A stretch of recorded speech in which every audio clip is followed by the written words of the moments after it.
മുഅ്മിനീങ്ങളെ നമുക്ക് മരിച്ചുപോയവരുടെ നമുക്ക് യാസീൻ ദുആ ചെയ്യാം ഇലാ ഹളറത്ത് സയ്യിദനാ മുഹമ്മദിൻ സ്വല്ലല്ലാഹു അലൈഹി വസല്ലം على حضرات الجمعة منا الفاتحة وبالله من الشيطان الرجيم بسم الله الرحمن الرحيم الحمد لله رب العالمين الرحمن الرحيم مالك يوم الدين إياك نعبد وإياك نستعين اهدنا الصراط المستقيم صراط الذين أنعمت عليهم غير المغضوب عليهم ولا الضالين آمين بسم الله الرحمن الرحيم ياسين والقرآن الحكيم إنك لمن المرسلين على صراط مستقيم تنزيل العزيز الرحيم لتنذر قوما ما أنذر آباؤهم وهم غافلون لقد حق القول على أكثرهم لا يؤمنون إنا جعلنا في أعناقهم أغلالا فهم الأبصار وهم معون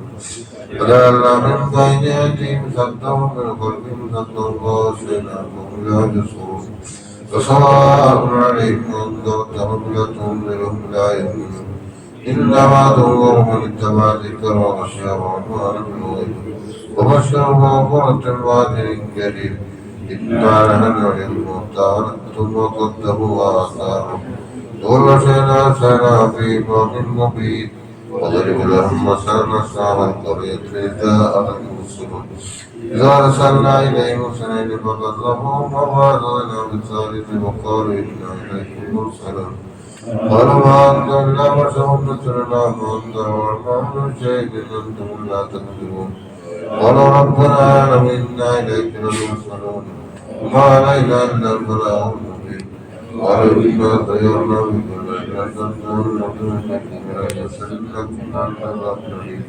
قال طائركم معكم أن ذكرتم بل أنتم قوم مسرفون فجاء من أقصى المدينة رجل يسعى قال يا قوم اتبعوا المرسلين اتبعوا من لا يسألكم أجرا وهم مهتدون وما لي لا أعبد الذي فطرني وإليه ترجعون أتخذ من دونه آلهة يؤذن الرحمن بضر لا تغني شفاعتهم شيئا ولا ينقذون إني أنا في ضلال مبين إني آمنت بربكم واسمعون قيل ادخل الجنة قال يا ليت قومي يعلمون بما غفر لي ربي وجعلني من المكرمين وما أنزلنا على قومهم بعدهم من جند من السماء وما كنا منزلين إن كانت إلا سيئة واحدة فإذا هم خامدون يا حسرة على العباد ما يأتيهم من رسول إلا كانوا به يستهزئون ألم نروا كم أهلكنا قبلهم من القرون أنهم إليهم لا يرجعون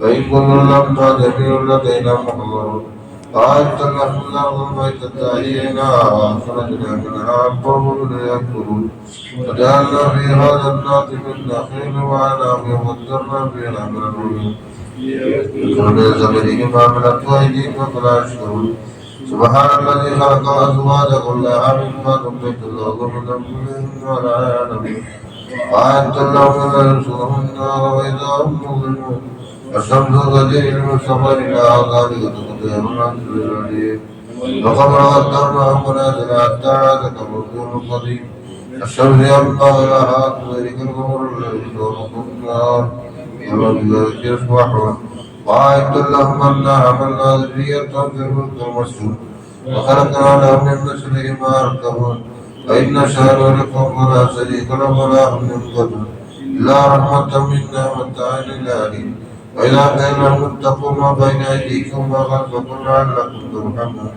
وما تأتيهم من آية من آيات ربهم إلا كانوا منها معرضين وإذا قيل لهم أنفقوا مما رزقهم الله قال الذي ينصر الذين آمنوا أن تعمل لا يشاء الله تعمل إلا بضلال مبين فيقولون متى هذا الوعد إن كنتم صادقين ما يذكرون إلا صيحة واحدة تأخذهم يخصمون ولا يستطيعون تغطية ولا إلى أهلهم مرجعون ونفخ السور إذا هم من العزاة إلى ربهم ينسلون قال يا ويلنا من بعثنا من مرقدنا هذا موعد الرحمن ذوق المرسلون إن كانت إلا سيئة واحدة فإذا هم جميع الذين محضرون ولما يأتون شيئا ولا تظن إلا ما كنتم تعملون إن أصحاب الجنة لهم بشور واقعون الله واقع في ذلك الأرائك متكئون لهم فيها فاكهة ولهم ما يدعون سلام قولا من رب رحيم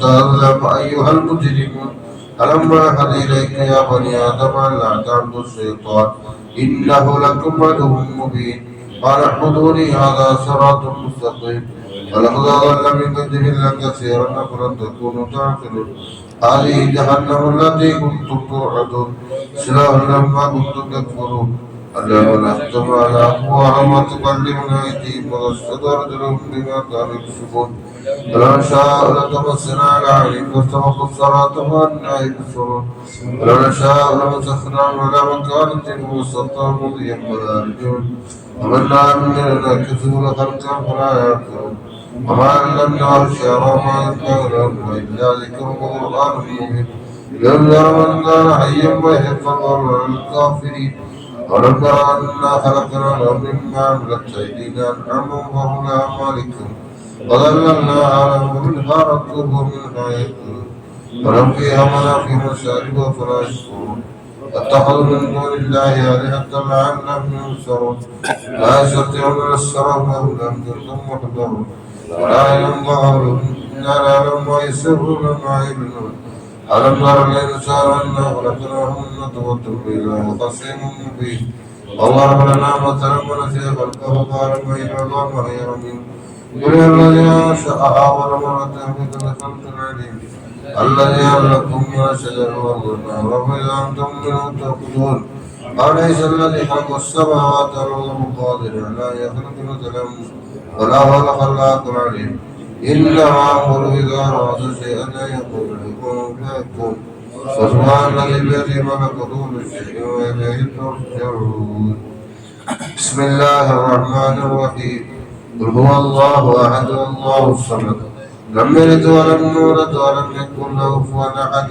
بسم الله الرحمن الرحيم قل هو الله أحد الله الصمد لم يلد ولم يولد ولم يكن له كفوا أحد بسم الله الرحمن الرحيم قل هو الله أحد الله الصمد لم يلد ولم يولد ولم يكن له كفوا أحد بسم الله الرحمن الرحيم قل أعوذ برب الفلق من شر ما خلق من شر غاسق إذا وقب ومن شر النفاثات في العقد من شر حاسد إذا حسد بسم الله الرحمن الرحيم قل أعوذ برب الناس ملك الناس إله الناس من شر الوسواس الخناس الذي يوسوس في صدور الناس من الجنة والناس آمين الحمد لله رب العالمين حمدا يوافي نعمه ويكافي مزيدا اللهم صل على سيدنا محمد وعلى آل سيدنا مولانا محمد اللهم اوصل وبلغ ثواب قراءتنا إلى حضرة سيدنا محمد صلى الله عليه وسلم اللهم إلى حضرات جميع الأنبياء والأولياء والعلماء والشهداء والصالحين إلى حضرات مشايخنا وأساتذتنا يا رب العالمين اللهم اجعلهم شرفا على شرفهم وفضلا على فضلهم وكرامة على كرامات لديك اللهم انفعنا بعلومهم وأسرار وأنوار وبركات في الدين والدنيا والآخرة اللهم إلى حضرات جميع أمات منا اللهم اجعل قبورنا وقبورهم روضة من رياض الجنة اللهم نور قبرهم بنور القرآن اللهم نور قبرهم بنور القرآن اللهم علم قبرهم بعظمة القرآن اللهم شرف قبرهم بشرف القرآن اللهم وسع قبرهم بوسعة القرآن اللهم اجعلنا وإياهم من أهل الجنة ولا تجعلنا ولا إياهم من أهل النار റഹ്മാനായ അല്ലാഹ് ഞങ്ങളുടെ ദുആ സ്വീകരിക്കണം തമ്പുരാനെ. അല്ലാഹുവേ ഞങ്ങളോട് ബന്ധപ്പെട്ട എല്ലാവരുടെ എല്ലാവിധ തെറ്റുകളും കുറ്റങ്ങളും പുറത്തു മാപ്പാക്കണം തമ്പുരാനെ. ഞങ്ങൾ മരിച്ചു എല്ലാവർക്കും പുറത്തു കൊടുക്കണം തമ്പുരാനെ. അല്ലാഹുവേ വെള്ളിയാഴ്ച രാവിലെ പടച്ചോനെ വെള്ളിയാഴ്ച ദിവസം നിന്നോട് സുബഹിസ്കരിച്ചു കഴിഞ്ഞതിന് ശേഷം നിന്റെ വീടാകുന്ന പള്ളിയിൽ വെച്ച് ഞങ്ങൾ ചോദിക്കുന്നു തമ്പുരാനെ. അല്ലാഹുവേ പടച്ചോനെ ഞങ്ങൾ എല്ലാവരുടെയും എല്ലാവിധ ഹലാലായ ഉദ്ദേശങ്ങളും നിറവേറ്റി തരണം തമ്പുരാൻ. ഞങ്ങളെ പ്രയാസങ്ങളൊക്കെ നീക്കിത്തരണം തമ്പുരാൻ. ഞങ്ങളെ രോഗങ്ങളൊക്കെ ശിഫയാക്കണം തമ്പുരാൻ.